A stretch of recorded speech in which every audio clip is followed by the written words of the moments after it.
Hey, what's going on? My name is Henry. I'm from Breakable Program, and this is Lost Trigger. Today we're going to talk about a possible sequel to The Division, Microsoft ripping off creators, and gaming as a mental disorder.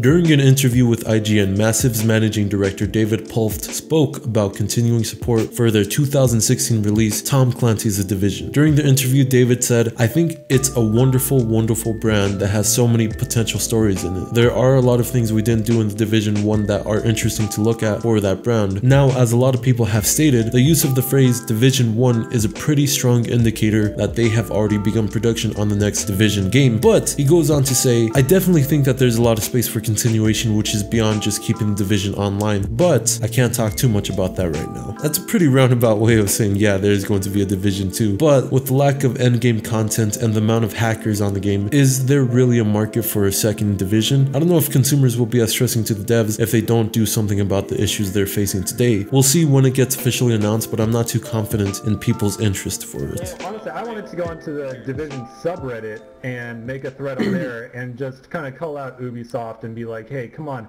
I've been doing this for 5 days now with a super offensive name, clearly. Yeah.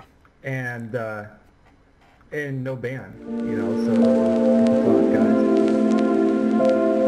PlayerUnknown's Battleground was officially released on December 20th, and it has had a huge impact on the gaming industry, being the 21st most best-selling game ever. I don't mean of this year, I mean ever.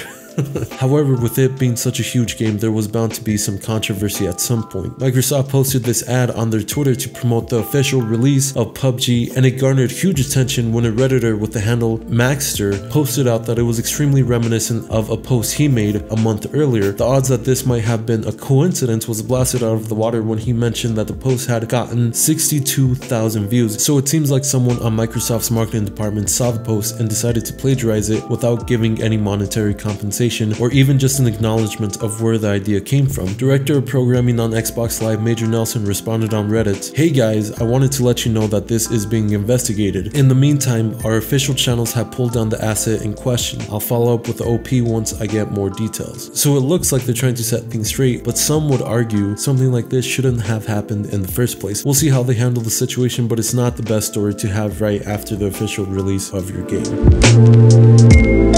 The World Health Organization has added gaming disorder to their draft of the 11th International Classification of Diseases, also known as the ICD, and people have been split on this draft, some avidly for and others against. Gregory Hartel, a spokesman for the WHO, explained that the inclusion of a disorder in the ICD is a consideration which countries take into account when making decisions on provisions of healthcare and allocations of resources for prevention, treatment, and rehabilitation. Chris Ferguson, a professor of psychology at Stetson University in Florida, added, "People who have treatment centers for video game addiction or gaming disorder will now be able to get reimbursed." Ferguson is in the camp that actually disagrees with the inclusion of gaming disorder in the ICD, saying, "There are people out there who overdo video games, but people overdo lots of stuff. So why games? Why not just have a general behavioral addiction category that can apply to anything that people overdo?" A person for the inclusion of including gaming disorder in the ICD is Douglas A. Gentle, another professor of psychology at the Iowa State University who has been studying gaming disorder since 1999. He describes his initial intent. "At the time, I was trying to show that it wasn't a problem, and the more I studied it, the more it looked like some people had a problem. We know that it does look like it's a real problem for some people, and it does cause serious dysfunctions for some people. The ICD is still in its beta draft form, but the release of it is due by 2018, so it's very possible that the ICD will include gaming as a disorder."